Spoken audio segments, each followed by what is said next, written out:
सुना तुम्हारी तबीयत ठीक नहीं रहती।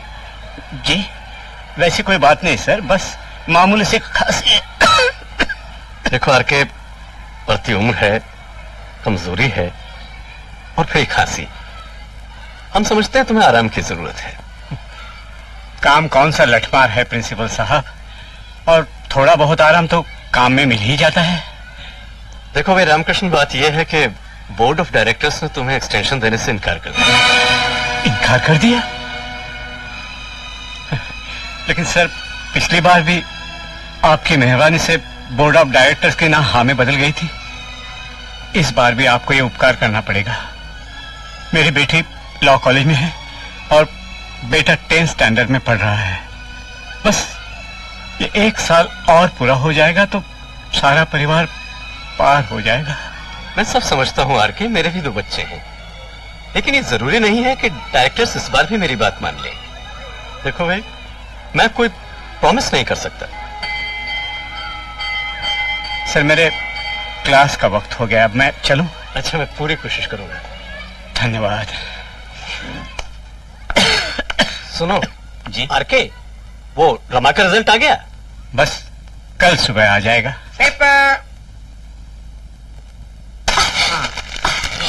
चंदन, आज मेरा रिजल्ट है, मैं पहले देखूंगी। नहीं, दीदी के रिजल्ट की खुशखबरी पढ़ने का हक पहले उसके भैया को है।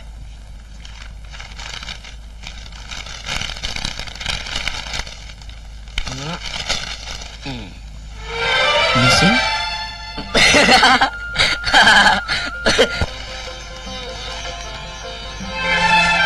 मिसिंग रानी अग्रवाल। रानी अग्रवाल 5 दिन से गुम है। पता बताने वाले को इनाम दिया जाएगा। इस देश के नेता झूठ बोल सकते हैं, सरकार के कंट्रोल से चलने वाले रेडियो टीवी झूठ बोल सकते हैं, लेकिन अगर अखबार तक झूठ बोलने लगे तो भगवान जाने क्या होगा। गलती या भूल को झूठ नहीं कहते मिस रमा। ये भूल, झूठ, बेईमानी, चोरी, डकैती सबसे बुरी। एक फर्स्ट क्लास फर्स्ट आने वाली लड़की का नाम छाप कर लिख दिया गया कि 5 दिन से गुम है और पता बताने वाले को इनाम दिया जाएगा। इनाम दिया जाएगा? कितना कितना? चुप। जी में आता है लिखने और छापने वाले दोनों को गोली से उड़ा दूं। आप लोग फिल्म स्टार्स के बेडरूम और बाथरूम की खबरें तो बिल्कुल सही छापते हैं, उसमें भूल क्यों नहीं करते? आपके तशरीफ आवरी से पहले ही हमें भूल का एहसास हो गया था। आज के इवनिंग एडिशन में माफीनामे के साथ साथ सही तस्वीर और सही नाम भी छप रहा है, मिस फर्स्ट क्लास फर्स्ट।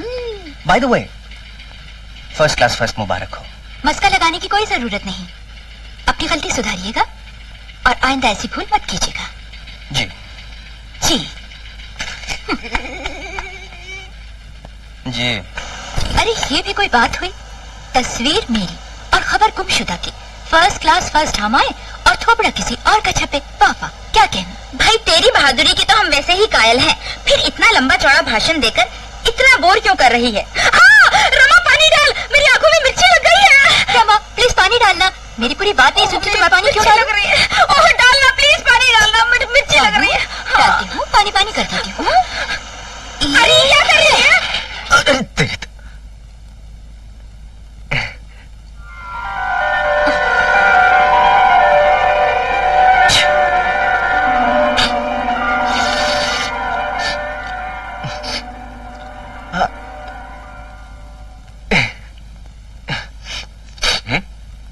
बेटी तुम इन्हें जानती हो?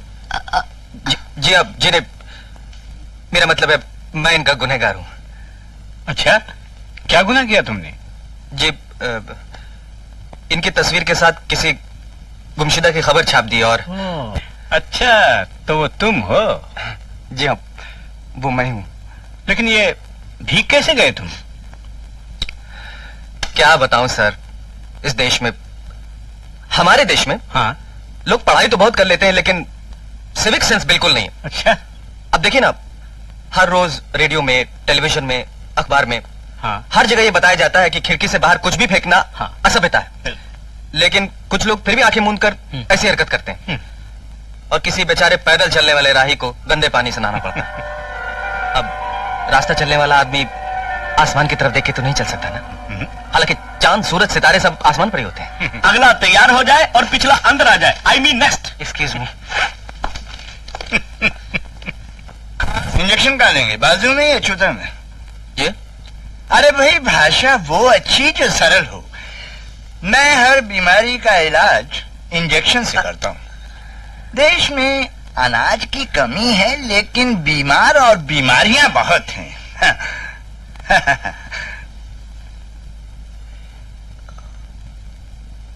नेक्स्ट। क्या बात है बेटा, छिंकते छिंकते अंदर गए थे और लंगड़ाते हुए बाहर आए? हालात की मार ऐसी ही होती है सर, लेकिन मुझ में शिकायत करने की बिल्कुल आदत नहीं। मैं तो शुक्रिया अदा कर रहा हूं। किसका? एक तो साइंस का जिसने इंजेक्शन इजाद किया, और दूसरा उसका जिसने बड़ी बेदर्दी से, बड़ी लापरवाही से मेरे ऊपर ये ठंडा पानी गिरा दिया।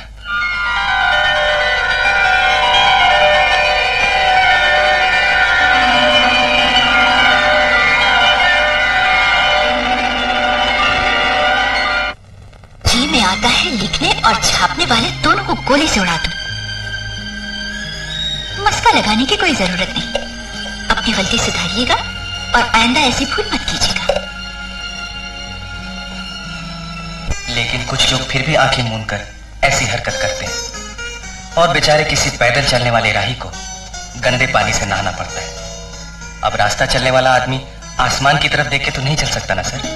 हालांकि चांद, सूरज, सितारे सब आसमान पर ही होते हैं। मैं तो शुक्रिया अदा कर रहा हूं। किसका? एक तो साइंस का जिसने इंजेक्शन इजाद किया, और दूसरा उसका जिसने बड़े बेदर्दी से, बड़ी लापरवाही से मेरे ऊपर यह ठंडा पानी गिरा दिया।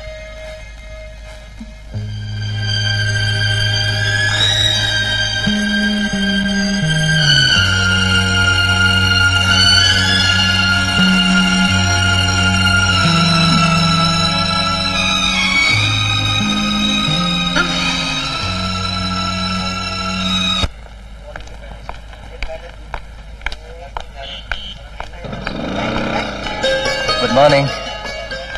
मॉर्निंग। आपका रुख जिस तरफ है, मेरी मंजिल भी उधर ही है। कहीं कहाँ ड्रॉप कर दूं? पीछे बिठाकर बीच रास्ते पर छोड़ देंगे, यही इरादा है ना? ये इरादा मेरा नहीं, हाँ हालात का हो सकता है। स्कूटर कौन चलाएगा, आप या हालात? ये सफर मेरा और आपका है। स्टार्टिंग और फिनिशिंग पॉइंट हालात के। मेरे दरवाजे तक आपको कौन ले आया, हालात या हाले दिल? मजबूरी। मजबूरी? कैसी मजबूरी? बैठिए।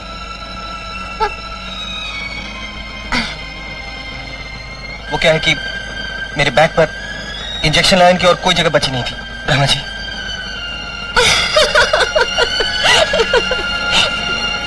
मैंने अपनी आंखों से देखा, नकली दवाइयाँ रात की जा रही थी। मैंने कहा किरण की बच्ची कर दे इनकी छुट्टी। मैंने झट से अपना कैमरा निकाला, घर करके आगे से, पीछे से, ऊपर से, नीचे से सारा कुछ पिक्चराइज कर लिया। अचानक उनका एक आदमी मेरे सामने आ गया। मैंने कहा किरण की बच्ची।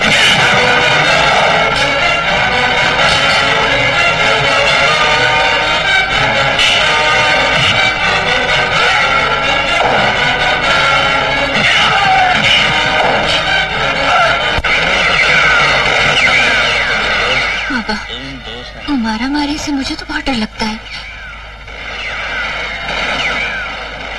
और पिस्तौल से तो और भी ज्यादा। अरे डरने की कोई बात नहीं।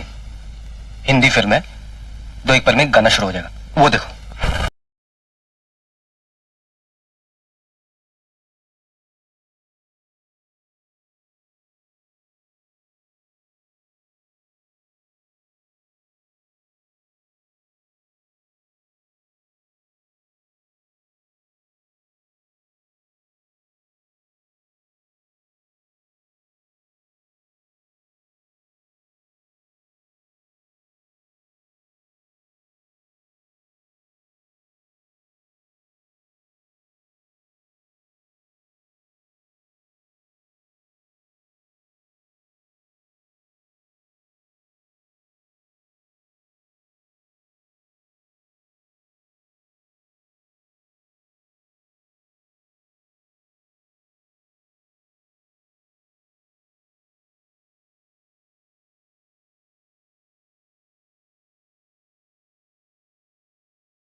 माफ कीजिए, मैं सिनेमा का मैनेजर हूँ। दखल अंदाजी के लिए क्षमा चाहता हूँ। अगले शो का टाइम हो गया है और ये लीजिए 2 टिकटें। आप कृपया बाहर जाकर फिर अंदर आ सकते हैं। यहाँ के कायदे से बाहर जाना जरूरी है। लीजिए।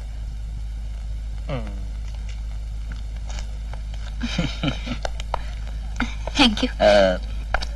देखिए, वीडियो की वजह से हॉल अक्सर खाली रहता है। आइएगा जरूर, भूलिएगा मत, आपकी बहुत मेहरबानी होगी। 103, 104। बस बस बस बस। मेरे दिमाग में एक आइडिया आया है। क्या? इसको बेच दो। उससे क्या होगा? न रहेगा बांस, न बजेगी बांसुरी। तमाशा बनने से बच जाएंगे और बसों में सफर किया करेंगे। नहीं बाबा नहीं, बंबई के बसों का कोई भरोसा नहीं, कभी भी साइड पर चली जाती हैं। हाँ, उससे बेटर आइडिया तो मेरे पास है। क्या? आप यहाँ आकर बैठिए और हैंडल संभाली, मैं पीछे से धक्का देता हूँ। Are you sure it's a better idea? Well, under the circumstances, yes. Okay.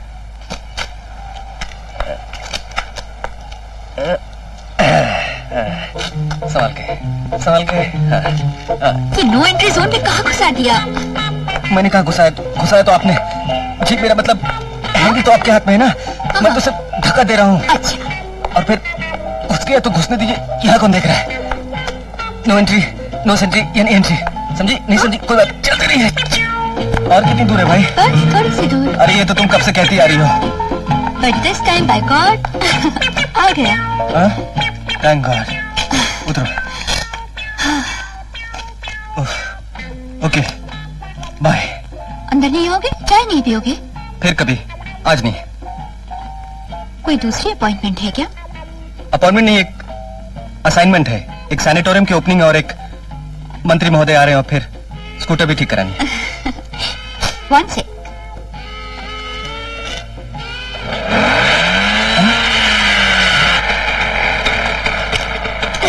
मेरा bag. Thank you. Proceed. Bye. Bye. I declare this sanatorium open. बच्ची, कल की हेडलाइंस पढ़ लेना।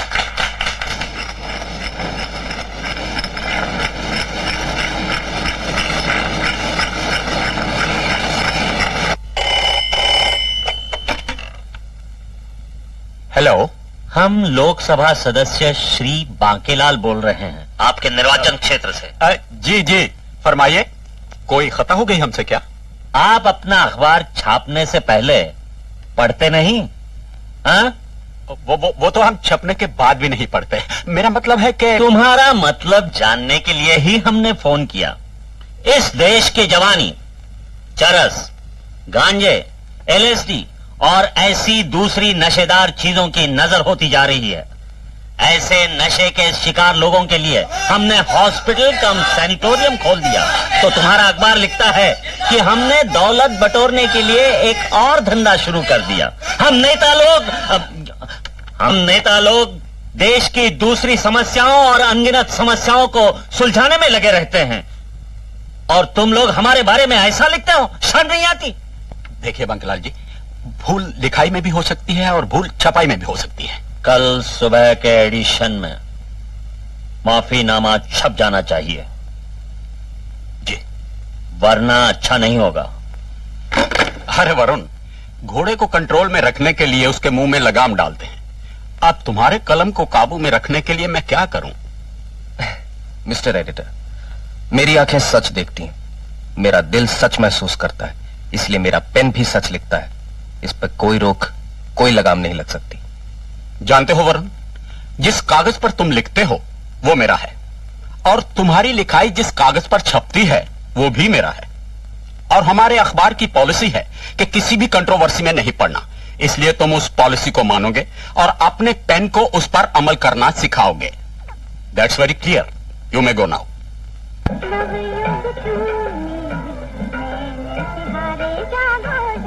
राजा भैया तो अभी तक सो रहे होंगे।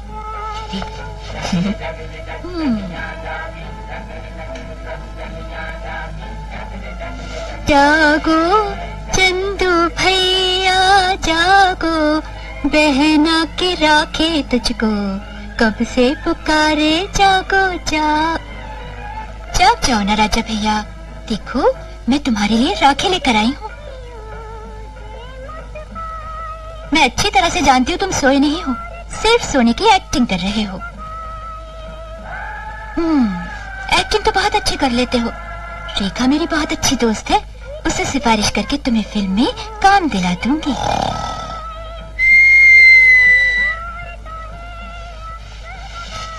ये कोई फिल्म का सीन नहीं है जनाब, असली सीन है, असली। अगर मेरे 3 गिनने तक तुम नहीं उठे तो मैं इसी हालत में सोए सोए तुम्हें राखी बांधकर चली जाऊंगी। 1 2 3।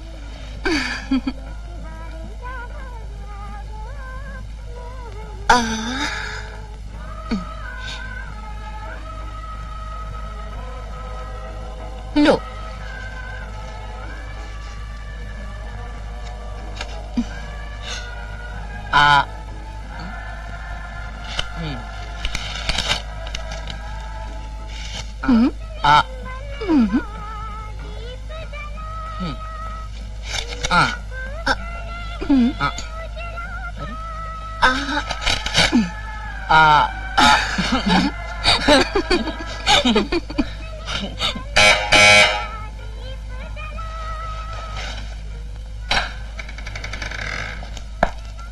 किससे मिलना है आपको?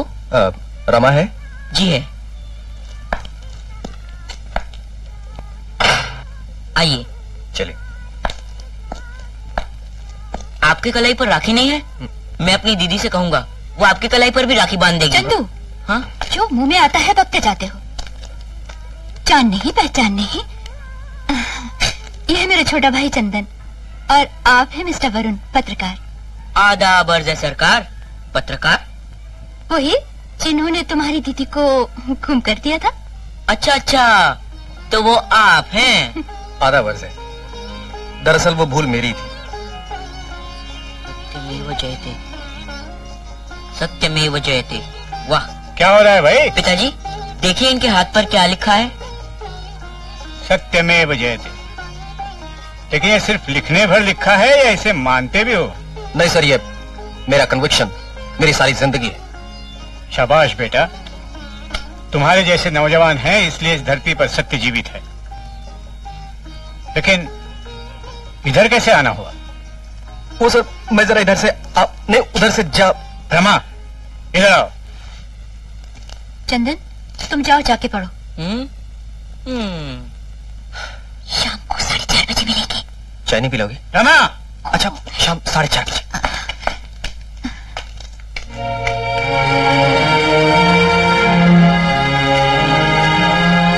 तुमने उस लड़के को यहाँ क्यों बुलाया? मैंने नहीं बुलाया पिताजी। तो? मुझे सचमुच नहीं मालूम पिताजी। वो यहाँ नीचे से गुजर रहा होगा और जिसकी कलाई पर सत्यमेव जयते लिखा हो उसके बारे में झूठ बोलना पाप है बेटी। पिताजी, मैं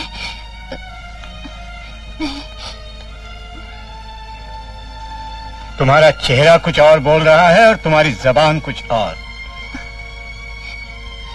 जब आप जानते हैं पिताजी तो पूछ क्यों रहे हैं? वैसे वो लड़का मुझे भी बहुत पसंद है बेटी। पिताजी। रमा, रमा, वरुण, वरुण, रमा,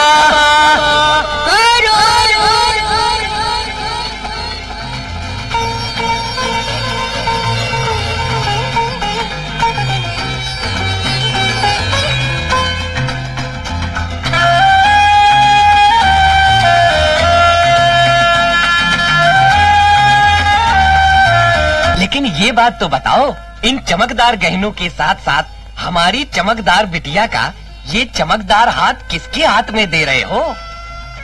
एक निहायत ही शरीफ पत्रकार है चमक, वरुण नाम है उसका। रमा की माँ को मरते समय मैंने वचन दिया था कि अपनी बेटी की शादी में दौलत नहीं, शराफत देखूंगा। मैंने अपना वचन निभाया। वरुण बहुत अच्छा लड़का है। बिटिया की शादी में बुलाना मत भूलना। नहीं भूलूंगा चमकलाल। अच्छा रामकिशन साईं, अब मैं चलता। अच्छा चमकलाल, मुझे भी स्कूल जाना है। नमस्ते। नमस्ते।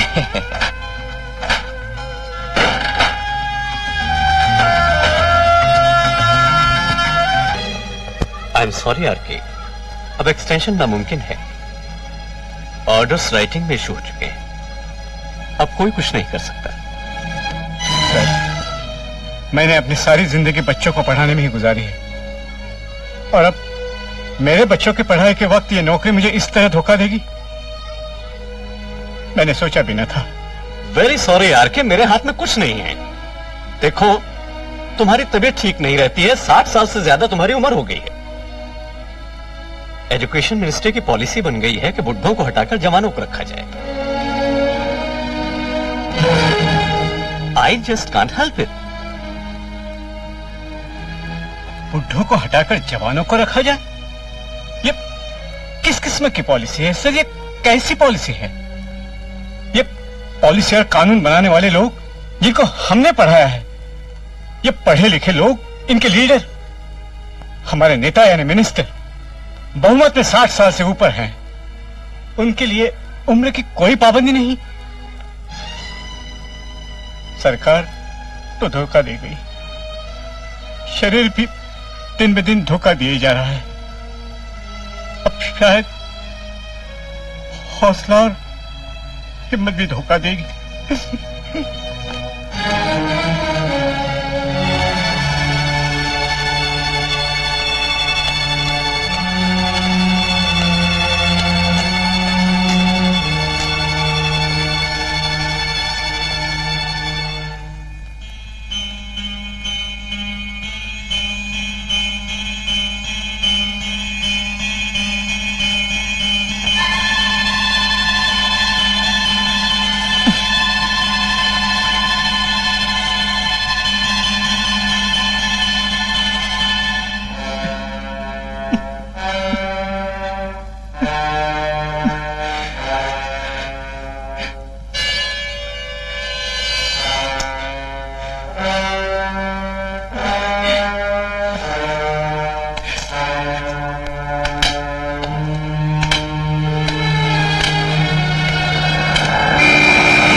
चलो फिर, सुना नहीं क्या?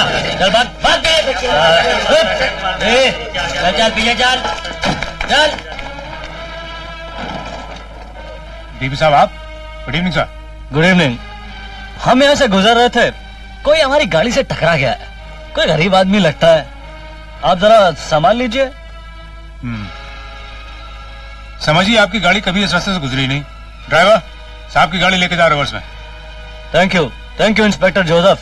कभी वंडरवर्ड तशरीफ लाइए। Certainly, I am honoured.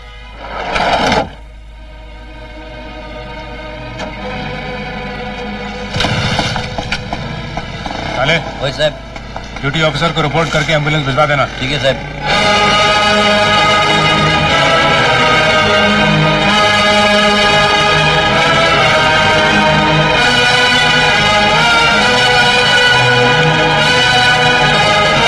I am sorry, आपके पिता आप कभी देख नहीं पाएंगे। डॉक्टर साहब। डॉक्टर।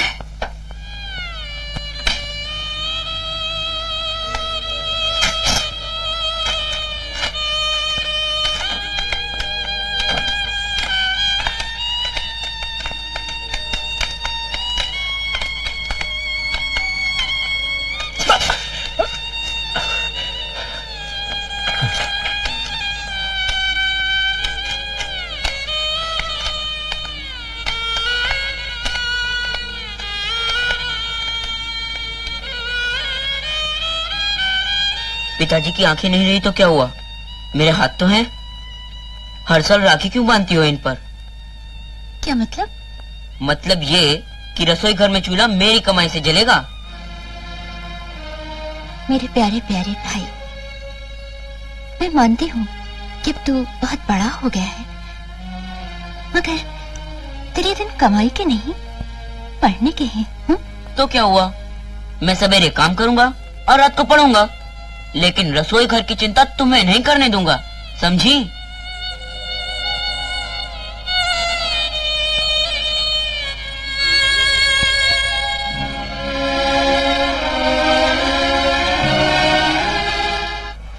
लीजिए बहन जी।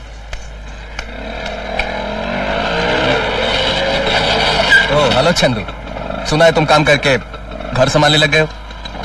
बड़ा हो गया हूँ ना, यही मेरा धर्म है और यही मेरा फर्ज है। पर हमारे खरीदने लायक तो कुछ भी नहीं रखा। ये सब आप ही का तो है। बहुत खूब, I am proud of you. चलो फिर मिलते हैं। ओके। चंदू, ये कौन है? ये मेरे होने वाले जीजा जी हैं, एक नेक इंसान। वो मुझे मार डालेगा, मुझे मार डालेगा। मेरा बेटा मुझे मार डालेगा। पैसे निकाल, मुझे गोली खरीदनी है। नहीं, मेरे पास पैसे झूठ बोलती है तू। मेरे पास पैसे निकाल वरना मैं तेरी जान ले लूंगा। इसे मत मारो, इसे मत मारो। क्या मतलब?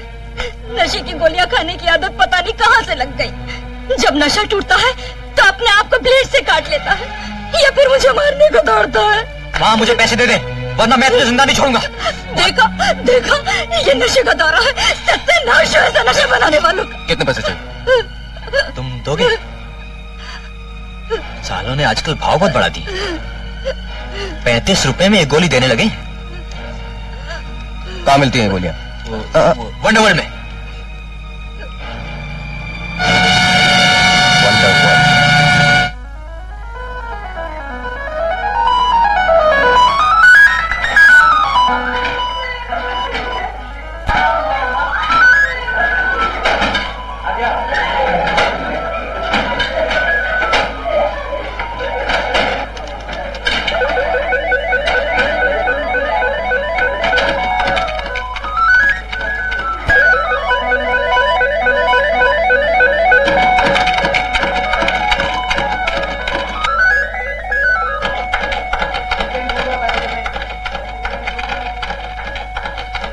इस जगह का मालिक कौन है?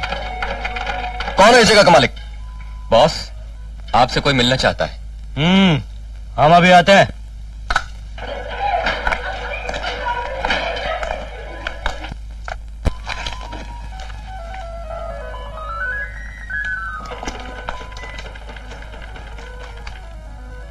ये लड़का यहां पर बिकने वाले नशे की गोली खाकर अपनी जिंदगी बर्बाद कर रहा है। ये इस देश का फ्यूचर है, भविष्य। अगर इसमें अपना भला बुरा सोचने की सलाहियत नहीं है तो क्या आप में भी नहीं है? नशे की तलब इतनी बढ़ गई इसमें कि गोलियों के पैसे खाते अपनी मां की जान लेना चाहता था। ये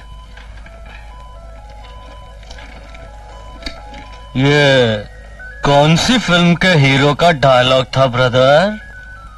ना ये किसी फिल्म का डायलॉग है, न किसी हीरो का। ये जिंदगी का वो नंगा सच है जिसके जिम्मेदार तुम हो।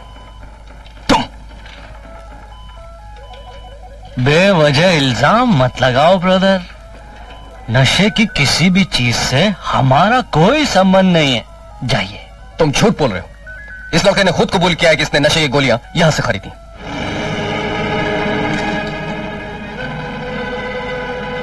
इस लड़के के चेहरे पे क्या ये लिखा है कि ये सच बोल रहा है? मेरी इन आंखों में क्या तुम्हें झूठ की परछाइयां नाचती नजर आ रही हैं? आज की दुनिया में सच और झूठ का फैसला करने के लिए सबूत की जरूरत पड़ती है, गवाह की जरूरत पड़ती है। इसलिए मैं इसे बतौर गवाह यहां ले आऊं। भाई, ना तो ये गवाह है और ना सबूत।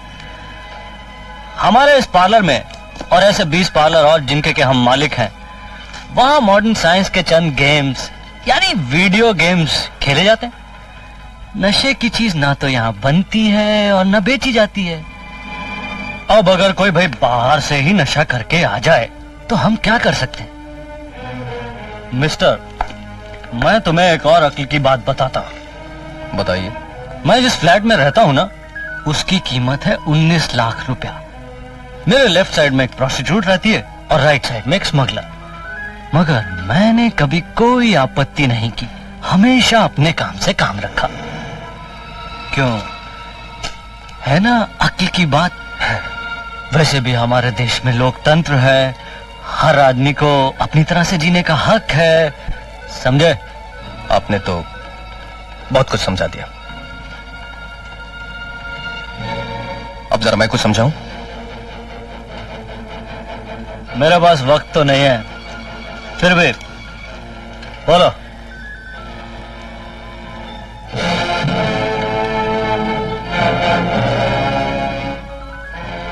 हाथी के पास दो तरह के दांत होते हैं, एक दिखाने के और एक खाने के। कोई हाथी अगर यह सोचता है कि वो अपने बाहर वाले दांतों को दिखाकर अपने असली दांतों को यानी खाने वाले दांतों को छुपा लेगा, तो यह इसकी भूल है। मैं एक पत्रकार हूं, जो कुछ नजर नहीं आता उसे भी देख लेता हूं। Get out. Out, you bastard. वंडरवर्ल्ड के मालिक के खिलाफ कंप्लेंट लगाने आए हो, उनकी हैसियत जानते हो? सच्ची शिकायत करना हर नागरिक का हक है और उसे दर्ज करके उसकी तहकीकात करना आपका फर्ज, समझे? शिकायत चाहे हैसियत वालों के जुल्मों और गुनाहों के खिलाफ ही क्यों ना हो। क्या आप जानते हैं कि वहां पर बिकने वाली ब्राउन शुगर का नशा कितना खतरनाक है? नहीं। क्या ऐसा कोई कानून है कि हैसियत वालों के गलत कामों के खिलाफ आप शिकायत दर्ज नहीं कर सकते? नहीं, आई मीन ऐसा कोई कानून नहीं है। तो फिर आप शिकायत दर्ज कीजिए। काले। ओए साहब।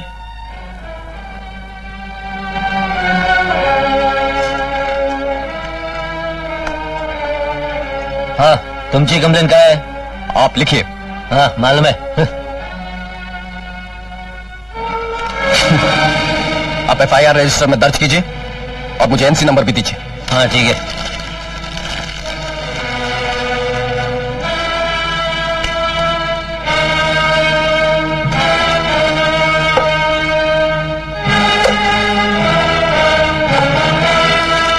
चलो।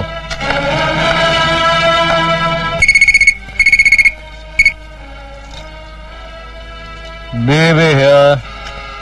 सर, एक जर्नलिस्ट आपके खिलाफ कंप्लेंट लिखवा के गया है, साथ में एक विटनेस भी लाया था। कंप्लेन को तुम देख लो इंस्पेक्टर, मैं गवाह को देख लूंगा।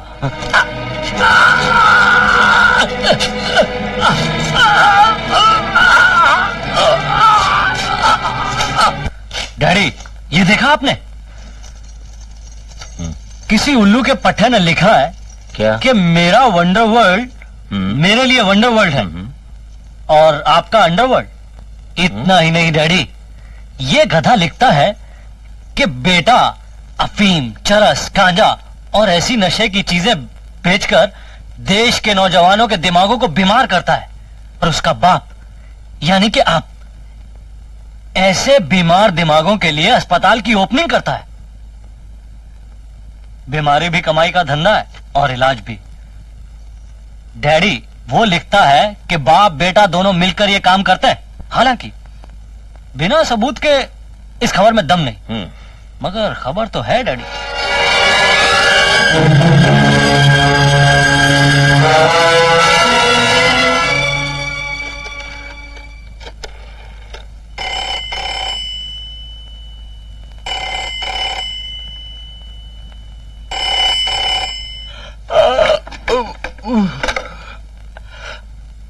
हेलो, मैं बाकेलाल बोल रहा हूँ। कहिए हुजूर, क्या हुक्म है? अरे भाई, हम तो ये समझते थे कि तुम्हारा अखबार हमारा अखबार है और तुम हमारे अपने आदमी हो। क्या हुआ हुजूर? तुम्हारा ये सब एडिटर कौन उल्लू का पट्टा है मैं नहीं जानता, लेकिन उसे समझा देना मेरे बेटे के बिजनेस से, व्यापार से, धंधे से कोई ताल्लुक न रखे। हमारे परिवार में अपने देश की तरह सही और सच्ची डेमोक्रेसी है, क्योंकि मेरा बेटा मेरे काम में कोई दखल नहीं देता और मैं उसके काम में कोई दखल नहीं देता। हम दोनों का कोई वास्ता ही नहीं। तुम्हारे इस सब एडिटर ने फ्रीडम ऑफ प्रेस का नाजायज फायदा उठाया है, समझे? जी समझ गया, और उसे भी अच्छी तरह समझा दूंगा, आप बिल्कुल फिक्र ना कीजिए।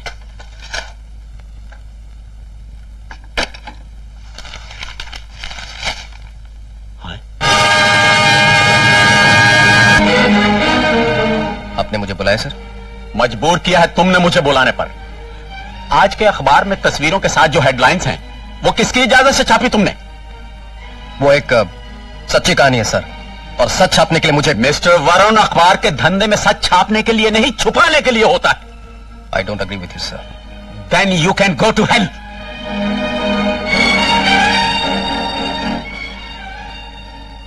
Seat down. No thanks. देखो मिस्टर वरुण, आज के युग में सच और ईमानदारी ताकत नहीं कमजोरियां हैं, खूबियां नहीं खामियां हैं। सारी दुनिया को अपने खिलाफ करके आदमी न तो लड़ सकता है न मर सकता है। आप अपनी चिंता कीजिए सर। पानी के बहाव के साथ बहना कमजोरी नहीं कहलाता वरुण। मुझे तैरना आता है सर, भरोसा पानी है उसके बहाव पर नहीं, मैं अपने पर रखना चाहता हूं। जरा मैं भी तो सुनूं कि यहां से निकाल दिए जाने के बाद क्या फ्यूचर होगा तुम्हारा? मेरा फ्यूचर सच लिखना और छापना है माय डियर एडिटर। अखबार आपका नहीं तो किसी और का होगा। वो भी नहीं हुआ तो मैं अपना अखबार निकाल लूंगा, लेकिन जब तक जिंदा हूं सच लिखता रहूंगा, सच छापता रहूंगा। Then I am sorry mister Varun, हमारा अखबार नंगा सच नहीं छाप सकता। अगर हमारी पॉलिसी के मुताबिक सच को हमारी जरूरत का लिबास पहना कर लाने का वादा करो। मैं ऐसा कोई वादा नहीं कर सकता। As you please, you are dismissed then. My pleasure sir.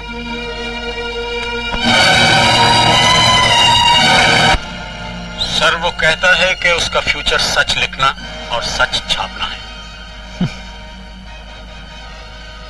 आज के बाद वो कुछ नहीं लिख पाएगा, न सच न झूठ।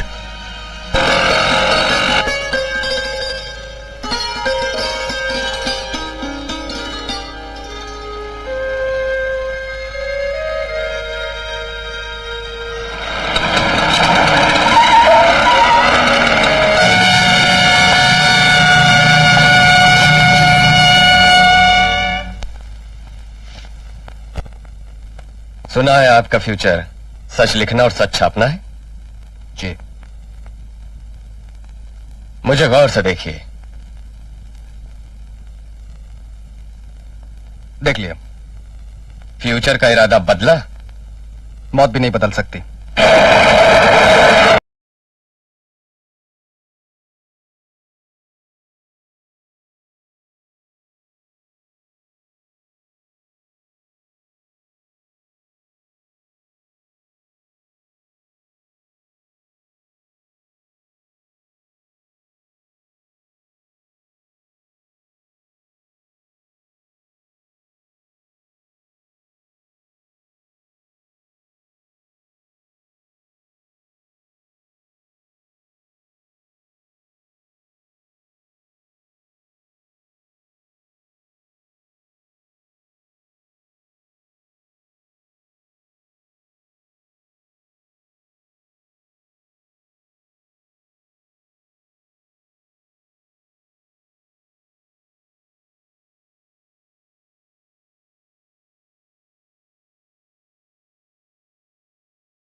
आठ बजने को आए, अभी तक नहीं आया? कहकर गया था देर से लौटेगा।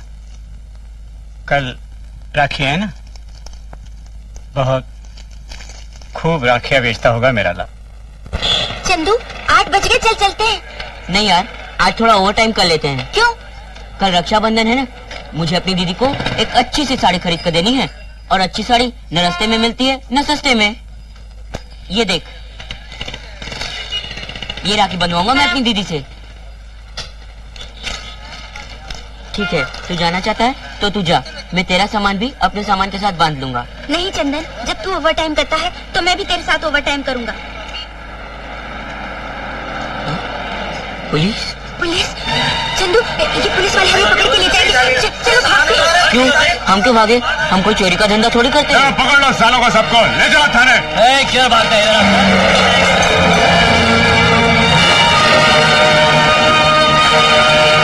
बाकी लोग तो अपना हिस्सा देकर चले गए। डायरी में नाम लिखा गया तो जानते हो क्या होगा? पहले लॉकअप, फिर कोर्ट और फिर जुर्माना, नहीं तो जेल। सर मेरा नाम मत लिखना। मेरा भी मत लिखना। साहब मेरा भी नाम मत लिखना। चंदू मैं बाहर खड़ा हूँ, तुम आ जाना। तुम अकेले में सरकारी डायरी खराब नहीं करूंगा। ला निकाल, कितने हैं? नहीं नहीं, मैं पैसे नहीं दूंगा। अबे मुझे पैसा नहीं देगा तो घर कैसे जाएगा? लॉकअप में बंद कर दूंगा। नहीं नहीं, ये मेरी मेहनत की कमाई है। मुझे पिताजी के लिए दवा लानी है, अपनी बहन के लिए साड़ी खरीदनी है। बिना लाइसेंस के फुटपाथ पर धंधा करोगे और उस कमाई को कहोगे मेहनत की कमाई? सरकार की चोरी करके जीना है तो सरकारी आदमियों से बांट कर खाना होगा। लाइसेंस लेने जाओ तो म्युनिसिपालिटी वाले रिश्वत मांगते हैं। इस देश में ऐसा कोई काम बचा है जो बिना रिश्वत के हो सके? ये कौन है जो रिश्वत के खिलाफ बोल रहा है? मैं हूँ चंदन, मैं रिश्वत के खिलाफ बोल रहा हूँ। ये मुझसे रिश्वत मांग रहा था। अच्छा, ये बेचारा तो सिर्फ मुंह से मांग रहा था। अगर मैं मांगता तो ऐसे मांगता। बेहोशी का नाटक, खूब नाटक करता है। अबे उठ साला, यहाँ पे जो भी आता पहले ऐसे ही नाटक करता है। तुकाराम पानी लाओ। लेकिन हमारे साहब के पास हर ढोंग का इलाज है। लीजिए साहब।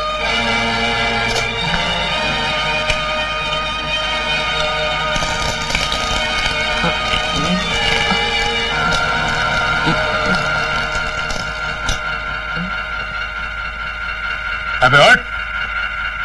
मुझे मारने की हिम्मत कैसे हुई? क्यों मारा मुझे? तुम अपने आप कुछ समझते क्या हो? पुलिस की वर्दी पहन के तुम कुछ भी कर सकते हो क्या? मेरी बहन वकील बनने वाली है, वो तुम दोनों की वर्दी उतरवा देगी। अबे तो फुटकर लौंडे, मुझे भाषण देता है?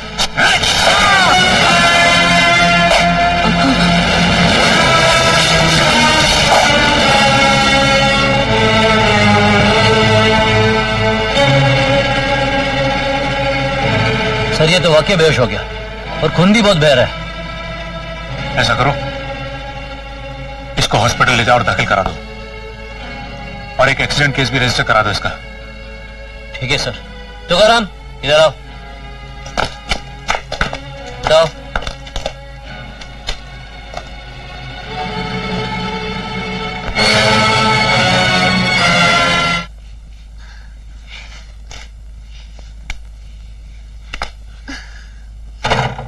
दीदी दीदी, चंदू पुलिस स्टेशन में। Police station? क्यों? पुलिस भत्ता मांगती है और चंदू देता नहीं। अब क्या होगा बेटी? आप चिंता मत कीजिए पिताजी, मैं उसे लेकर आती हूँ।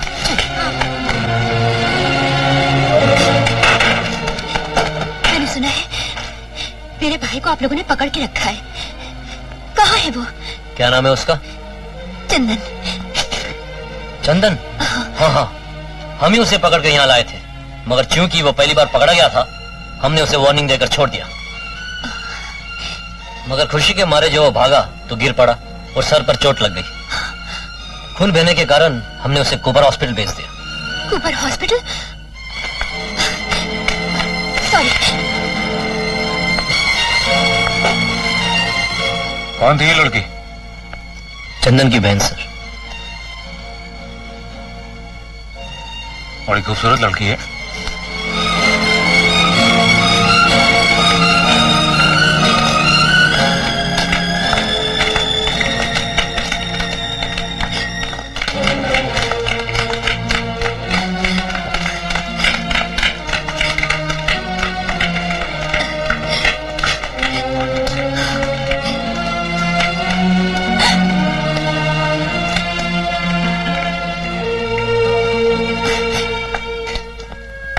डॉक्टर राजन, मुझे इंक्वायरी से पता चला है कि मेरे भाई चंदन का केस आपके पास है।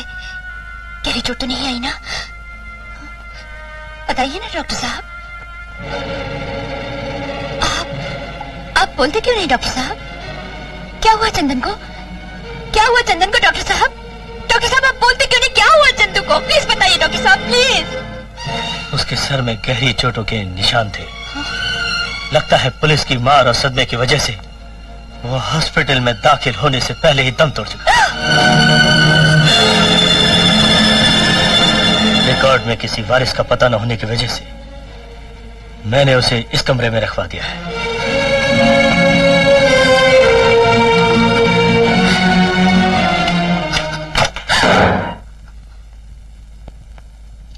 चंदन, चंदू, भैया उठना। तू बोलता क्यों नहीं? हाँ?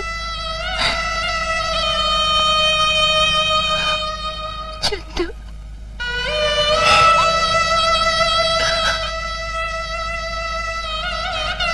बोलना चंदू। चल भैया घर चल, पिताजी तेरी राह देख रहे हैं।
पापा बहुत दर्द हो रहा है।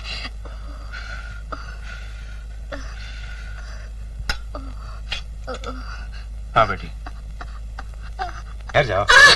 देखो बेटी, चाहे डांस कंपटीशन हो चाहे सोशल फंक्शन हो, लड़कियों को घर से बाहर इतनी देर तक नहीं रहना चाहिए। मेरी इतनी चिंता मत करो पापा, अब मैं बड़ी हो चुकी हूँ। इसीलिए तो डरता हूँ। तुम नहीं जानती बेटी आजकल जमाना कितना खराब है। आखिर तुम्हारे सिवा मेरा है ही कौन। सलाम साहब।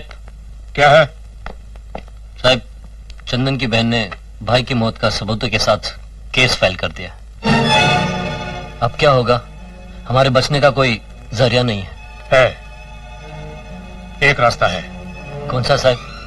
वंडर वर्ल्ड का मालिक। मैं आपका खैर खा हिंदी में शुभ चिंतक बोल रहा हूँ। बोलिए। आप ये केस विड्रॉ कर लीजिए, वरना आपकी जान को खतरा है। सुनो, तुम जो भी हो, मैं तुम्हारी धमकियों से डरने वाली नहीं हूँ। तुम्हारे फोन से साफ पता चलता है कि तुम डरे हुए हो। मुझसे नहीं, मेरे केस से। ये केस तो फैसले तक जाएगा ही मिस्टर शुभ चिंतक। एनीवे, अपने साथियों से कह दो कि जिसका ये केस है वो भी लॉ पढ़ रही है, इसलिए जिन्होंने जुर्म किया है वो बच नहीं सकते, समझे?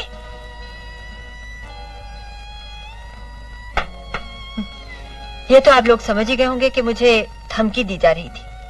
डॉक्टर राजन और छोटू, आप दोनों को कोर्ट में गवाही देनी है, लिहाजा मुझे लगता है कि धमकी शायद आप तक भी पहुंचे। आप चिंता मत कीजिए, मैं कानून और इंसाफ में विश्वास रखने वाला आदमी हूँ। मैंने जो कुछ भी देखा है, चाहे कुछ हो जाए, मैं अदालत में बताने जरूर आऊंगा। चंदन मेरा दोस्त था, मैं भी आऊंगा, डरूंगा नहीं।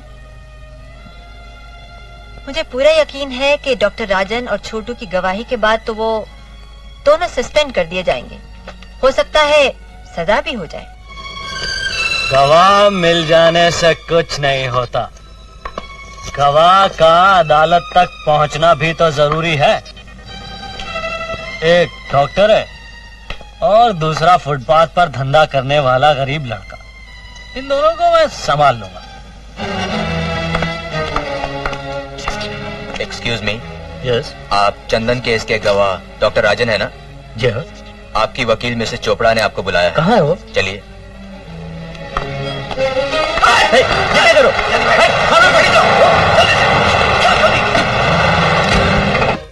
योर ऑनर, सच्चाई ये है कि चंदन दीक्षित की मौत टैक्सी की मार से नहीं बल्कि पुलिस की मार से हुई है।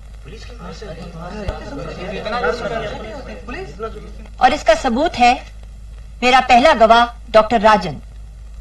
डॉक्टर राजन गवाह हाजिर हो।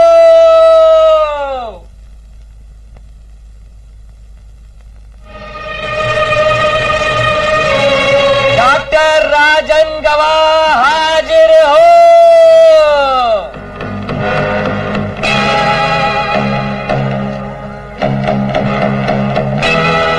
योर ऑनर, डॉक्टर राजन शायद किसी वजह से आ नहीं सके। मैं अपने दूसरे गवाह छोटू को पेश करने की इजाजत चाहती हूँ। इजाजत है। गवाह छोटू हाजिर हो।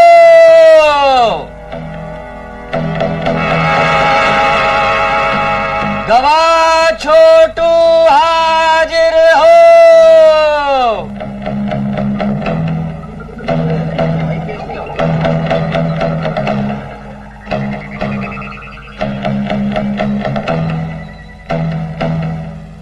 योर ऑनर, मैं अपनी हमपेशा और मोअज़्ज़िज़ साथी श्रीमती चोपड़ा से दरख्वास्त करूंगा कि गवाहों के चक्कर डालकर अदालत का ख्वामाखा कीमती वक्त जाया न करें। यह इल्जाम सरासर गलत और बेबुनियाद है कि चंदन के खून में पुलिस का हाथ था। चंदन को बिना लाइसेंस फुटपाथ पर धंधा करते हुए पुलिस ने पकड़ा जरूर था योर ऑनर, लेकिन बाद में वार्निंग देकर उसे छोड़ दिया गया था। थाने से निकलकर सड़क पार करते हुए चंदन का टैक्सी से एक्सीडेंट हो गया तो इसमें पुलिस का क्या दोष है? हालांकि पुलिस ने खुद उसे जख्मी हालत में अस्पताल पहुंचाया था, और अगर वहां डॉक्टर ने उसे मुर्दा डिक्लेयर कर दिया तो इसमें पुलिस क्या कर सकती है? चंदन की बहन रमा के दुख का मुझे एहसास है, मगर बेगुनाह पुलिस पर इल्जाम लगाकर फंसाने वाले किसी भी इंसान को माफ नहीं किया जा सकता योर ऑनर, चाहे वो कितना ही दुखी क्यों ना हो। That's all your honour. Your turn. Your honour, मैं हवलदार काले से कुछ सवाल पूछना चाहती हूँ।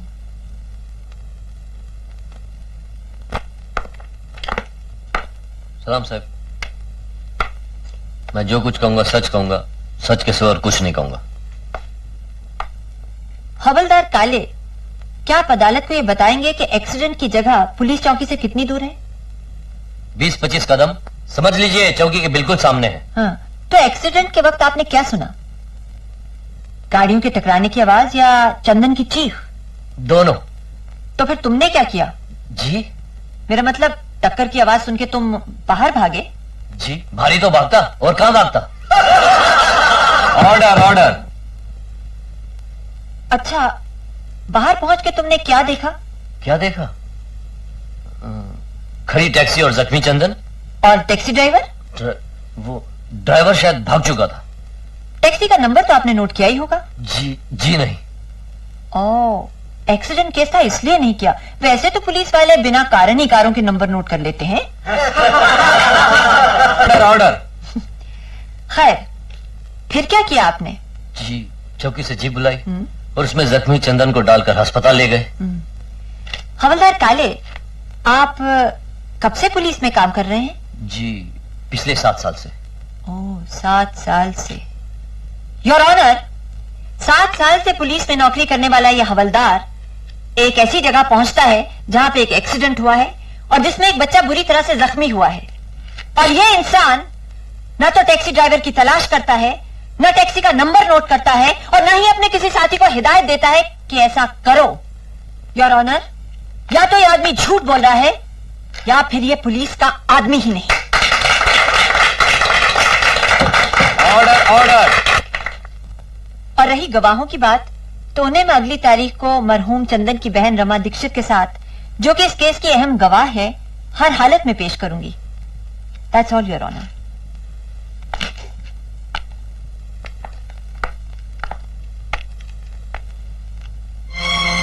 सर, ये लॉ स्टूडेंट रमा की गवाही हमें बर्बाद कर देगी। इस मक्खी के लिए मुझे मकड़ी बनकर जाल बुनना पड़ेगा, और ये काम करेगी शालू। ये तो रोड़ा भी नहीं, कंकर है मामूली सा। इसे रास्ते से हटाने में कौन सा फॉर्मूला इस्तेमाल करना है, मुझे बताने की जरूरत नहीं।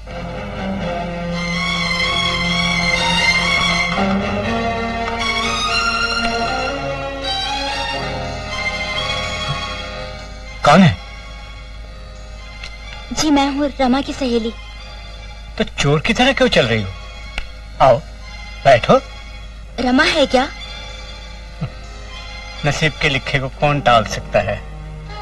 वो अपने भाई की मौत के सिलसिले में वकील के पास गई है, अभी थोड़ी देर में आती ही होगी।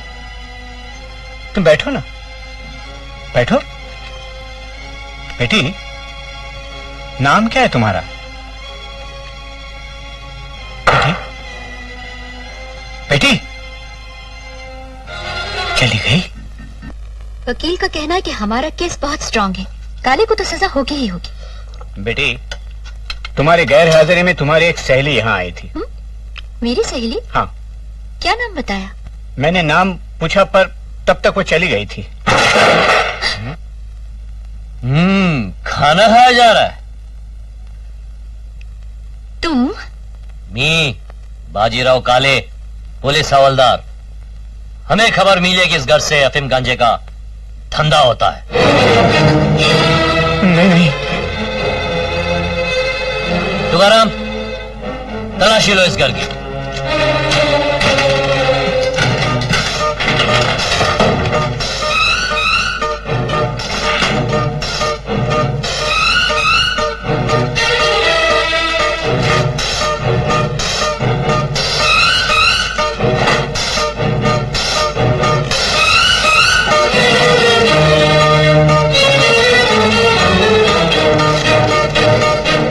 अफीम असली माल है। चलो चलो, तुमको हमारे साथ पुलिस स्टेशन चलना होगा। अरे, जिस घर में खाने के लिए पूरा अनाज तक नहीं मिलता, उस घर में से ये अफीम कहां से मिल गई तुम लोगों को भाई? हमें तो मिल गई।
रास्ता किधर है? उल्टा रास्ता।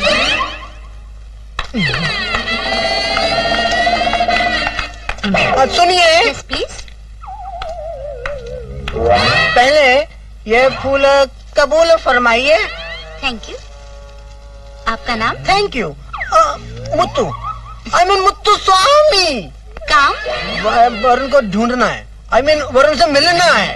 ओह, मगर ये फूल किस खुशी में दे रहे हैं आप? ये फूल है इस खुशी में जी कि आप हमारे साथ कमरे में चलिए। जरा पकड़िए।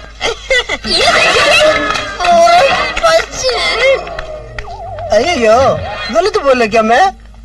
नहीं, वो गलत सोची। मुत्तू, अरे तुझे ढूंढ रहे हैं तपड़ खा के।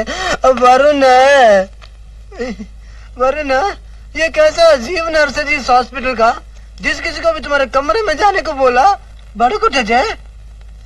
वरुण है, अरे किसी नर्स का हाथों हाथ तो नहीं पकड़ा तूने? हाथ की सफाई तो प्यारे ऊपर वाले ने पहले ही दिखा दी। कैसा है तू? अयो माँ, अरे पेशेंट अगर विजिटर से पूछेगा कैसा है तू, तो विजिटर पेशेंट से क्या पूछेगा रे? हम तुमसे पूछेगा कैसा है तू? फिट, एकदम fit. Anna, are you worried ना? That is a very good news. इसी बात में हाथ में लाना। मैं लानू यार। अरे हाथ में।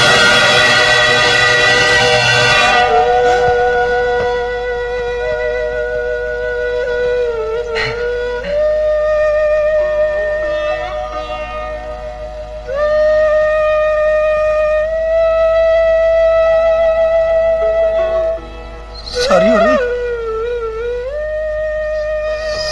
सॉरी। दोस्तों में सॉरी कहना जुर्म होता है, यू नो। अरे ये हाथ है ना, मिला मिला।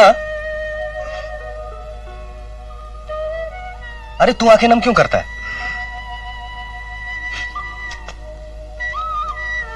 तू मेरा हाथ नहीं है क्या? हा? नहीं है क्या? हा?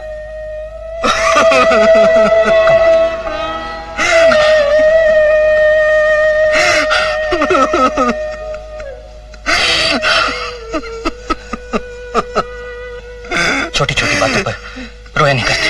हाँ? चुप से, चुप से।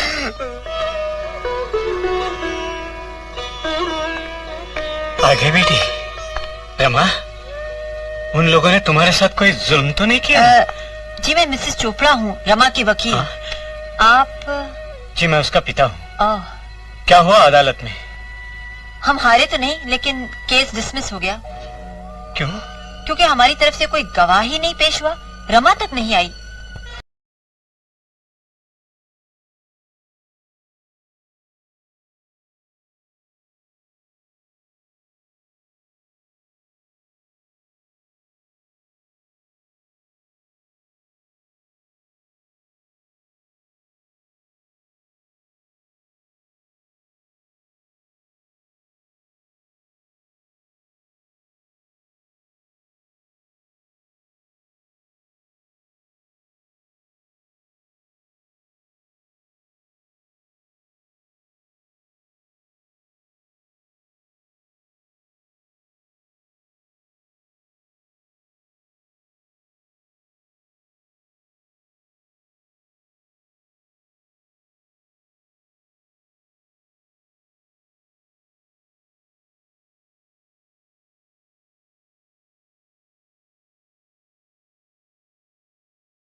दम शांत करने वाला इंजेक्शन लगवा दो। Okay boss. जाओ।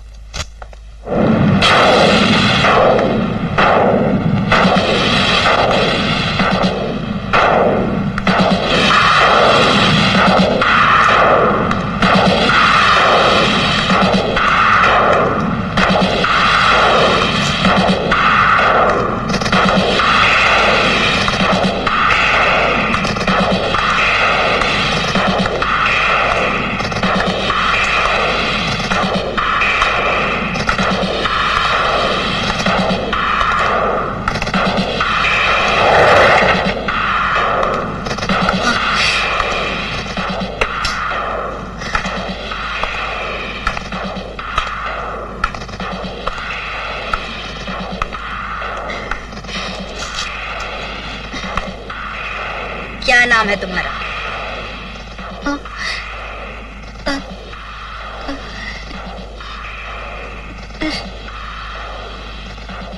रमा, रमा, दीक्षित। ओ, अभी तक अपना नाम याद है, लेकिन इस इंजेक्शन के बाद सब भूल जाओगे। बीते हुए कल की तुम्हें कोई बात याद नहीं रहेगी, ना भाई की मौत और ना ही अपना आप। ये इंजेक्शन तुम्हें शांत कर देगा, जरा सा दर्द होगा और उसके बाद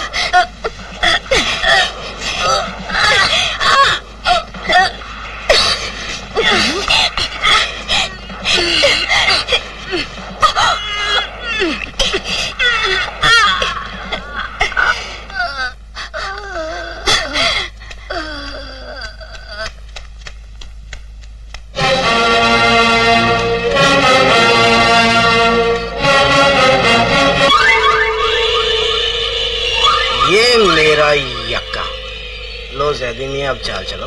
चल तो रहा हूँ यार। शालू रमा को इंजेक्शन देने गई थी, आई नहीं अभी तक। आ जाएगी, लेकिन तुम चाल तो चलो भाई। ये ले बेगम। बादशाह। नौशाद। बड़ी देर लगा दी उसने, अब तक आ जाना चाहिए था। ये क्या हुआ?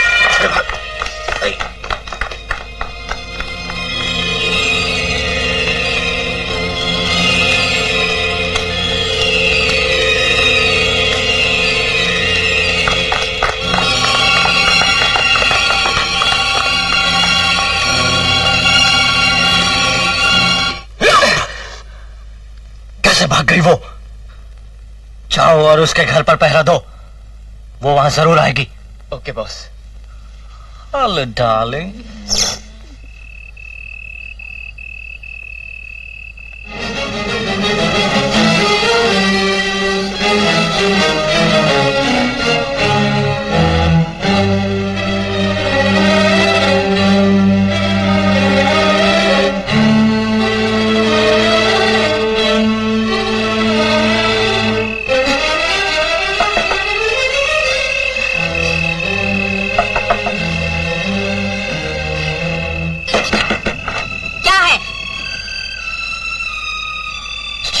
छोटू है? नहीं है छोटू। देखिए, मेरा घर गुंडों ने घेर रखा है। मुझे शक है कि मेरे पिताजी घर पर नहीं है। क्या आपने मेरे पिताजी को देखा है? हमने तुम्हारे पिताजी को ना देखा है, ना तुम्हें देखना चाहते हैं। दफा हो जाओ यहाँ से। मनहूस।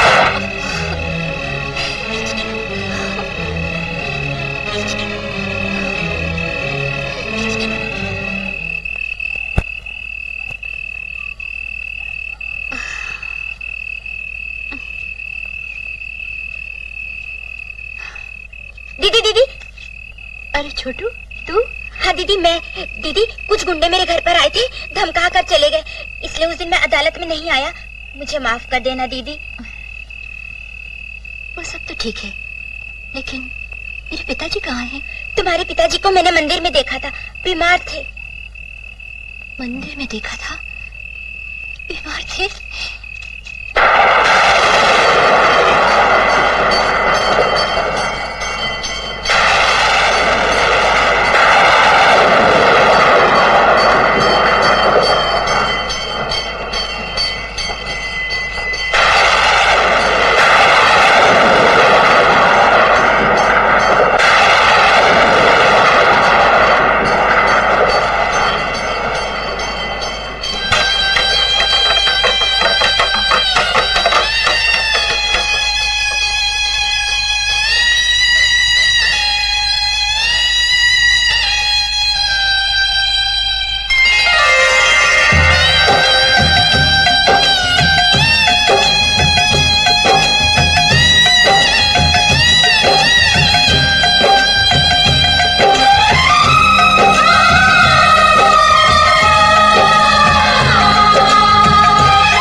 कहाँ चले गए सब? रमा?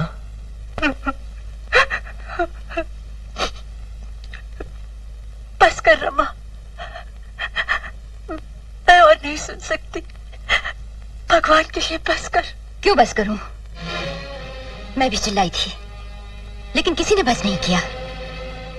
उनके हाथ, पांव, मुंह सब कुछ चलता रहा।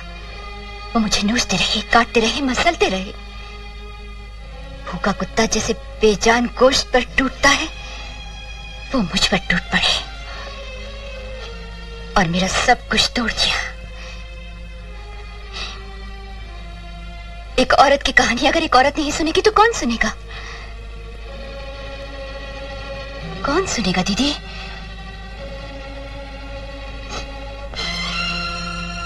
तू चल मेरे साथ, अभी पुलिस के पास चलते हैं।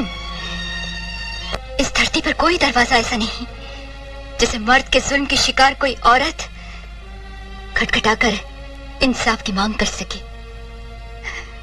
एक कुंवारी लड़की को राखी के दिन उसकी इज्जत के रक्षक भाई की लाश मिलती है। पाप के अंधे होने का फायदा उठाकर उसके घर में अफीम छिपा दी जाती है और फिर इस देश की नारी जाति की इज्जत के रक्षक पुलिस वाले उस पर अफीम बेचने का इल्जाम लगाकर उसे अपने साथ ले जाते हैं और बेहोशी की दवा पिलाकर उसके कच्चे गोश्त से अपनी हवस मिटाते हैं।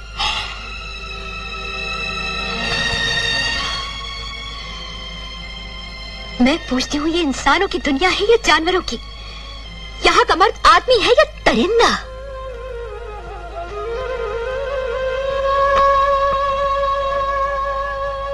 तू घबरा मत रमा, हम लोग हर अदालत का दरवाजा खटखटाएंगे। कोई अदालत मेरी इज्जत नहीं लौटा सकती, कोई मंदिर मेरी पवित्रता की गवाही नहीं दे सकता। जो कुछ मुझसे जबरदस्ती छीना गया है उसे कोई कानून, कोई इंसाफ, कोई इंसान, कोई भगवान भी नहीं लौटा सकता। जो जुल्म, जो अन्याय मेरे साथ हुआ है उससे मैं मरकर भी नहीं भूल सकूंगी। रमा, मुझे तेरी बातों से बहुत डर लग रहा है। तू कहीं निराश होके कोई, मेरा मतलब है अपनी। नहीं दीदी, घबराओ मत, मैं नहीं मरूंगी। मरते तो वो हैं जो जिंदा होते हैं। मुझ में अब जिंदगी का बचा ही क्या है?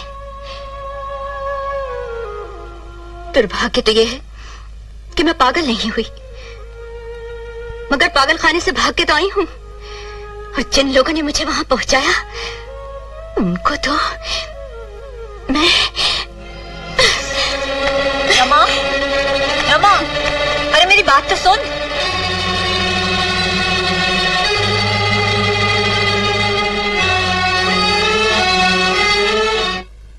ये आप क्या कह रही हैं मिसेस चोपड़ा? मैं एक वकील हूँ कमिश्नर साहब, फिर भी अदालत नहीं गई क्योंकि रमा दीक्षित की कहानी का सच बिना सबूत का सच है। इसीलिए आपके पास आई हूँ। मैं जानती हूँ कि कानून के दायरे में कहीं भी बिना सबूत का सच सच नहीं माना जाता, लेकिन कोई भी पढ़ा लिखा इंसान ये तो नहीं कह सकता कि बिना सबूत के सच होता ही नहीं। पानी की बूंदों का जमीन पर गिरना इस बात का सबूत जरूर है कि आसमान पर बादल हैं, लेकिन बूंदें ना भी गिरे तो आसमान पर बादल है ही नहीं, ऐसा भी तो नहीं है। तो आप मुझसे क्या चाहती हैं? रमा के सच ने मेरे दिल को जख्मी कर दिया है, मेरा दिमाग हिला दिया है। बिना सबूत का ये सच अगर बिना परख मर गया तो चिता इंसानियत की होगी, लाश भरोसे की होगी, आग ईमान की लगेगी और जलेगी मासूमियत, पवित्रता, भोलापन और सादगी। देखिए मिसेस चोपड़ा, मैं कानून का आदमी हूं। आप मेरे डिपार्टमेंट के लोगों के खिलाफ शिकायत कर रही हैं। अगर वो शिकायत आप मुझे लिख कर दें तो शायद मैं कुछ कर सकूं। जी, लीजिए।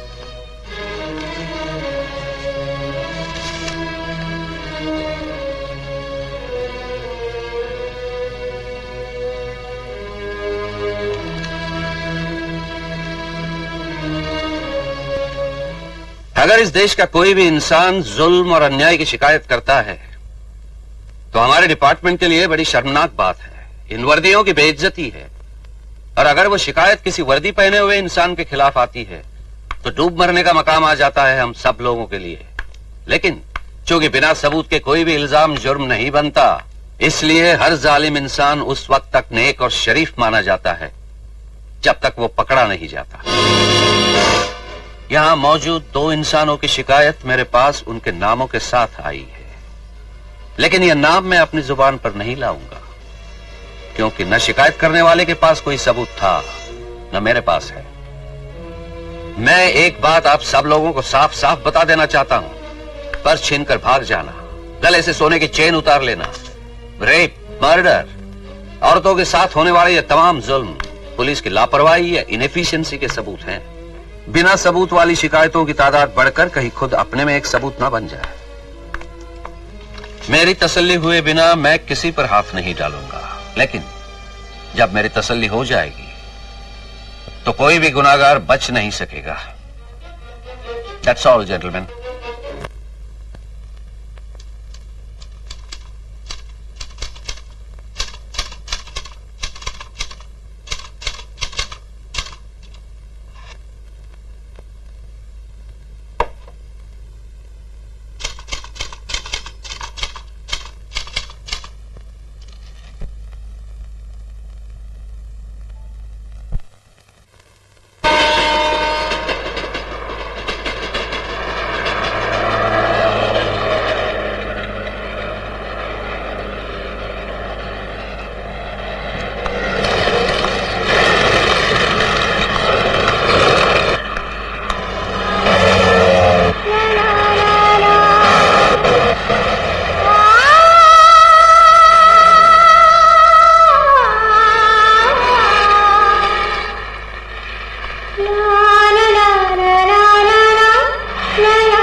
बना ली है तुमने कि कौन से कदम पे गोली चलेगी या खंजर पेट में घोंप दिया जाएगा, कुछ पता नहीं। अब तो वरुण के लायक नहीं रही रमा, भूल जाओ उसे, दूर चली जा, लौट जा रमा, दूर हट जाओ उसकी जिंदगी से, लौट जाओ वरुण, लौट जाओ। मन के रिश्ते शरीर के टूटने से टूटते हैं कहीं, उसके पास जा रमा, मैं जाऊंगी। तुम पर इतना कुछ गुजर गया और किसी को खबर तक नहीं हुई। तुम भी तो चुपचाप जुल्मों के शिकार हुए। न जाने आए दिन कितनी ही कहानियों के गले घोंट दिए जाते हैं, मगर इस दर्दनाक कहानी की आवाज सबके सामने बुलंद कर दूंगा। रमा, जुल्म सहने वाला भी उतना ही दोषी होता है जितना जुल्म करने वाला। और अब यह धर्म युद्ध तो तुम्हारे लिए भी लड़ना है। नहीं वरुण, ये जंग मेरी है, सिर्फ मेरी, और इससे मैं खुद ही लड़ूंगी। मुझे बेबसी की मूर्ति मत बनने देना वरुण, कमजोर मत होने देना अपनी रमा को। रमा, मैं तुम्हें रोकूंगा नहीं, मगर अपने फर्ज से भी नहीं हटूंगा, कभी नहीं हटूंगा।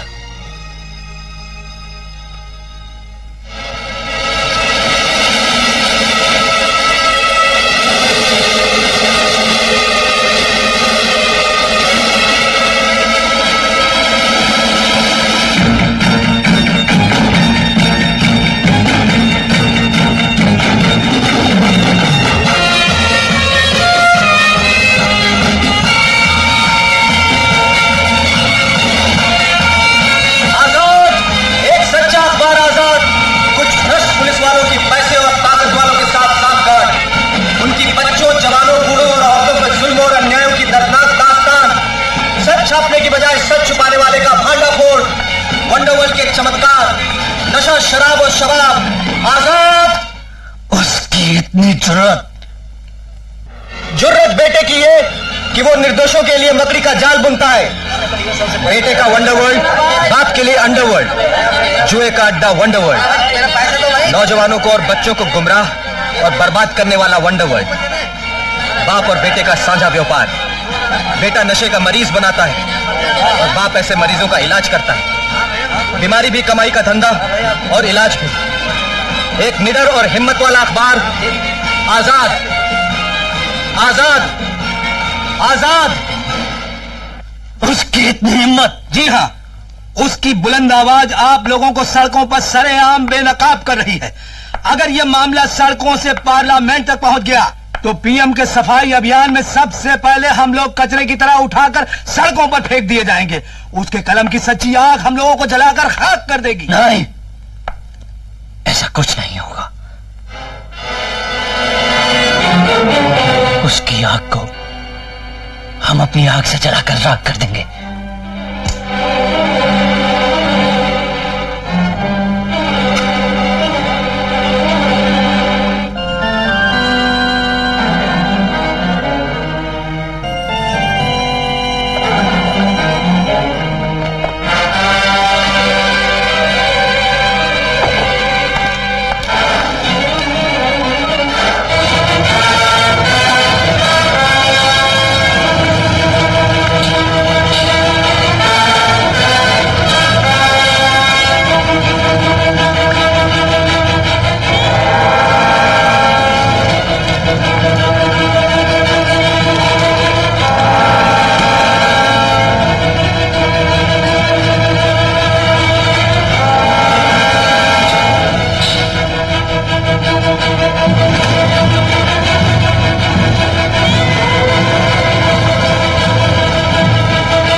जोत नहीं, सच्चाई तो एक खुशबू है और खुशबू को मौत नहीं। फूकों से जो बुझ जाए सच्चाई वो जोत नहीं। इसकी जड़ें इतनी गहरी है जितना है पाताल, हो टूट के भी ये साज न बदलेगा अपना सुरताल।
अरे धीरे कैसे भागे बेटी, हमें इंसानियत, इज्जत, इंसाफ, कानून और शराफत की रक्षा करनी होती है शैतानों के जुल्मों से।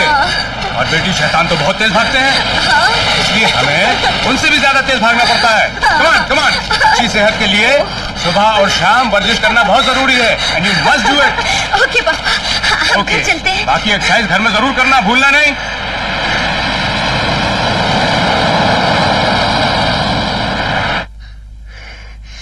पापा, बोलो बेटे। मैं आपसे कुछ मांगना चाहती हूँ, इनकार तो नहीं करोगे? पहले बताओ क्या बात है, फिर हाँ या ना का फैसला होगा।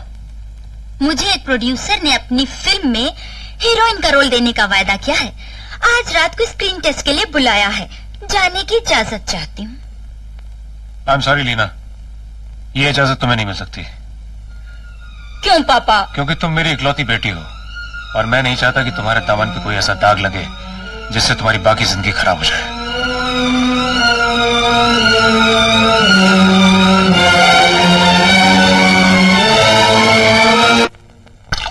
हम जानते हैं सरकारी अस्पताल में जगह नहीं मिलती और प्राइवेट नर्सिंग होम बहुत महंगे हैं। हम ये भी जानते हैं कमिश्नर साहब की ईमानदारी और सख्ती की वजह से तुम लोगों के हफ्ते बंद हो गए। फिर भी बोलो।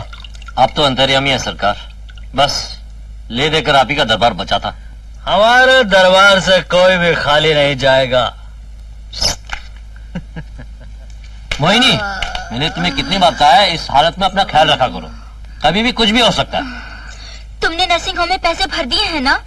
मैं सरकारी अस्पताल में बच्चा नहीं जनूंगी। हाँ हाँ भर दिए जाने मन, फैमिली प्लानिंग सेंटर में भरे, सब इंतजाम कर दिए। अब मैं नाइट ड्यूटी में जा रहा हूँ।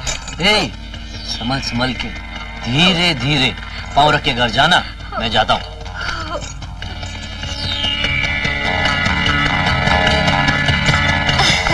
नमस्ते।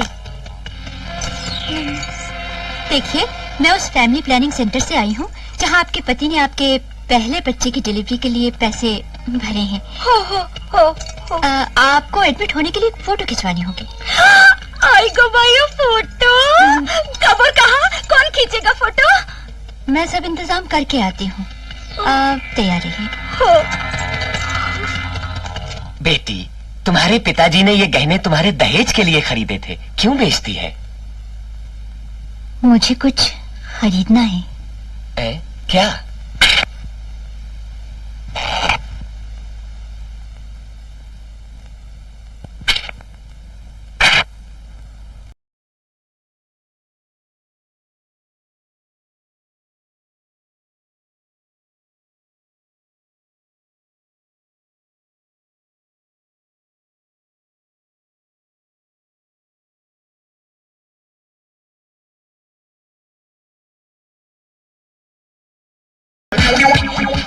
अरे क्या कर रही हो? अरे क्यों बांध रही हो मुझे? मुझे यहाँ क्यों लाई हो? छोड़ दो, छोड़ दो। दुलमाई थे, मेरा पति हवलदार है, वो तुम्हें छोड़ेगा नहीं।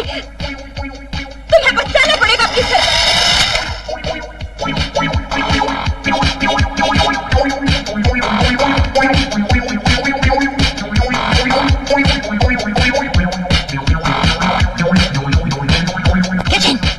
मुझे माफ कर दो।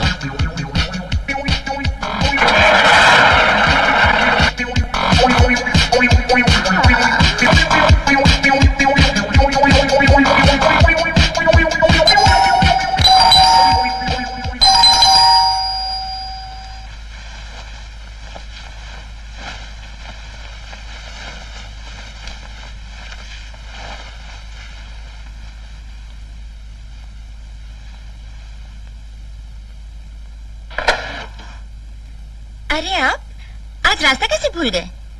आप बैठिए, मैं गीजर बंद करके आती हूँ।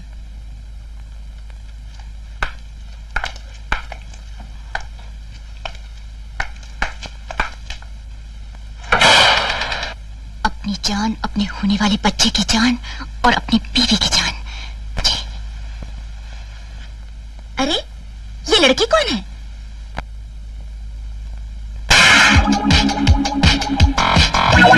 जैसा कहा था वैसा करो। नहीं प्लीज, नहीं नहीं, आप ऐसा नहीं कर सकते। No no no no no no.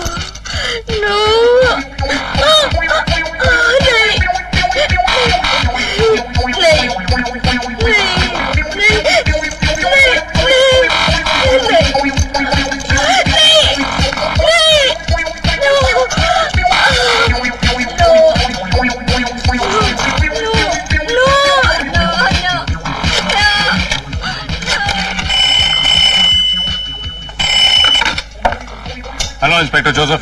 मैं बोल रही हूँ रमा। हाँ रमा। मुझे पहचानने के लिए तुम्हें अपने अंदर के शैतान को याद करना होगा इंस्पेक्टर जोसेफ। क्या चाहती हो तुम? तुम्हें एक खुशखबरी देना चाहती हूँ इंस्पेक्टर। कैसी खुशखबरी? Oh, I see. Don't worry about anything, baby. इस देश की सेफ्टी देखने वाले हमको नहीं देख सकते। All the best. Thank you, Tom. baby. Thank you.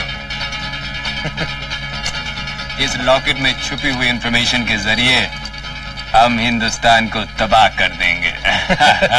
हर देशद्रोही ऐसा ही सोचता है टॉम। हाँ, हर देशद्रोही ऐसा ही सोचता है। ये कुत्ता जो इस लॉकेट में छुपाकर इस देश के राज तुम्हें बेच रहा था, वो तुम अब नहीं खरीद सकते, क्योंकि इस हरामजादे के साथ मैं इस लॉकेट को यहीं दफन करके जाऊंगा। ओह, तो तुम अभी तक जिंदा हो। टॉम, ये वही ग्रेट जर्नलिस्ट है जिनकी मैं आपसे तारीफ कर रहा था। अच्छा। बच्चे, मेरा नाम बीबी है। मैं आज तक तुम जैसे हजारों देशभक्तों को ऊपर पहुंचा चुका हूं। और अब तुम्हारी बारी है।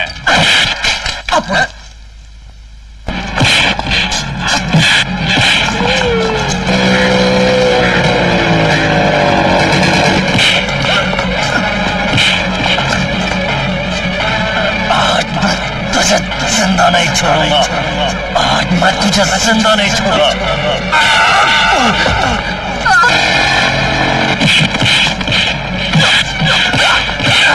You bastard!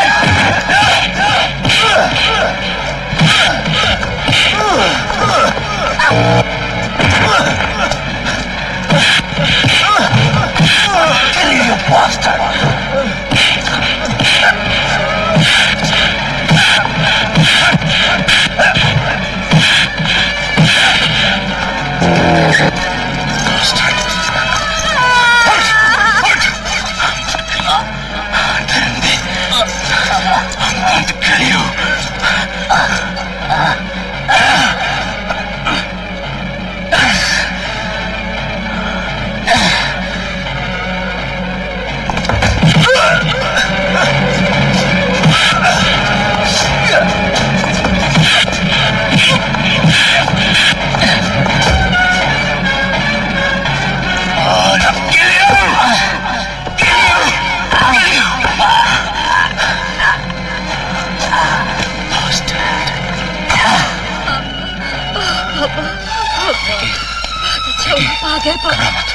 अब मैं आ गया हूँ, सब ठीक हो जाएगा। चिंता मत करो। हाँ, बिल्कुल चिंता मत करना। You all right? Are you all right? पापा, पापा ठीक वक्त पर आ गए, वरना इस लड़की ने तो मुझे बर्बाद ही कर दिया था। देखा इंस्पेक्टर जोसेफ, जब अपनी बेटी की इज्जत का सवाल था तो जान ले ली एक इंसान की। क्या मैं किसी की बेटी नहीं थी, किसी की बहन नहीं थी? लेकिन ये तो बताओ, मैंने क्या बिगाड़ा था तुम्हारा? मुझसे मत पूछो, अपने इस बाप से पूछो कि मैंने क्या बिगाड़ा था इसका। हाँ? पापा, ये क्या कह रही है? काली का खून इस बात का सबूत है कि मानव हत्या का कारण गुस्सा हो सकता है, मगर एक कुंवारी लड़की की इज्जत की हत्या करते वक्त मर्द अपने पूरे होश में होता है, जोश में होता है, और बलात्कार को ही अपनी मर्दानगी का तमगा समझता है। बलात्कार? किसका बलात्कार? किसने किसके साथ बलात्कार किया? तुम्हारे बाप और काले ने मिलकर मेरे साथ किया था। क्या? क्या ये सच कह रही है पापा? शर्म आनी चाहिए आपको। मत छूइए मुझे। काश मैं आपकी बेटी नहीं होती और ना ही आप मेरे पापा। इस लड़की की सूरत में क्या आपको मेरी शक्ल नजर नहीं आई? आपकी बेटी होने से तो मजा अच्छा है। मुझे माफ कर दीजिए, आपको कष्ट देना मेरा मकसद नहीं था। पापा, भगवान आपको कभी माफ नहीं किया, कभी माफ नहीं करेगा।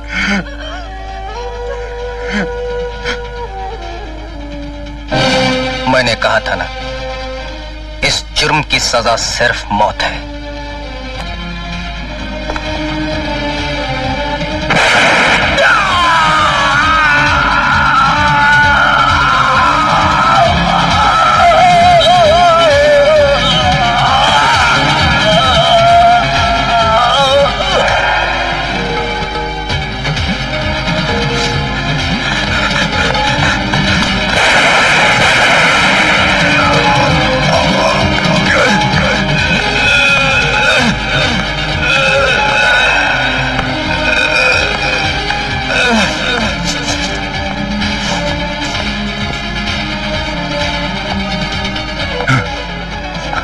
मुझे माफ कर दे बेटी, मुझे छोड़ के बच जा, मुझे छोड़ के बच जा बेटी।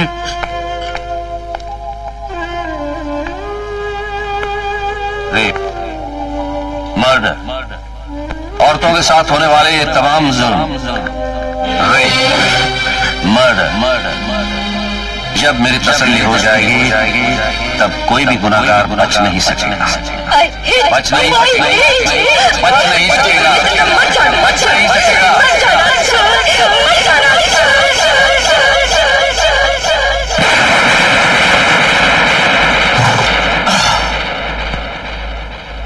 खाना चुराकर किसी भूखे को खिला देने से चोर को ईमानदार नहीं कहा जा सकता। भूखा चाहे सारा देश हो या कोई एक, गलत रास्ते से सही मंजिल पर नहीं पहुंचा जा सकता। देखो, तुम दोनों पढ़े लिखे समझदार हो। इन फ्यूचर सिर्फ मंजिल पर ही नहीं, रास्ते पर भी ध्यान देना। मैं एक लॉ स्टूडेंट हूँ सर।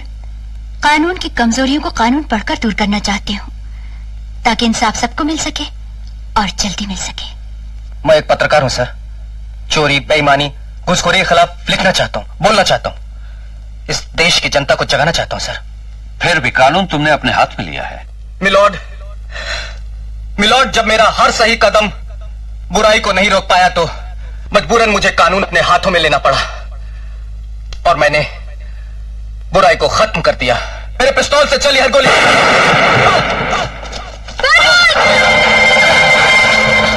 कंस का वंश जो कदम कदम पर आज भी अत्याचार मचाए,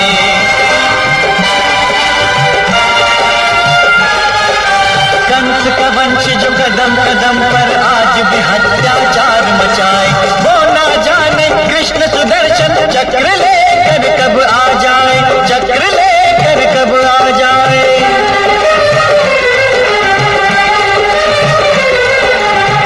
आजाद एक निडर अखबार, एक सच्चा अखबार, आजाद।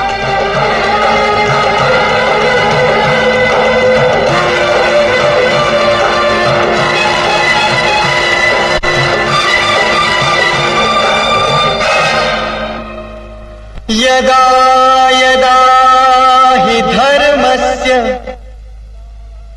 ग्लानिर्भवति भारत, अभ्युत्थानमधर्मस्य तदा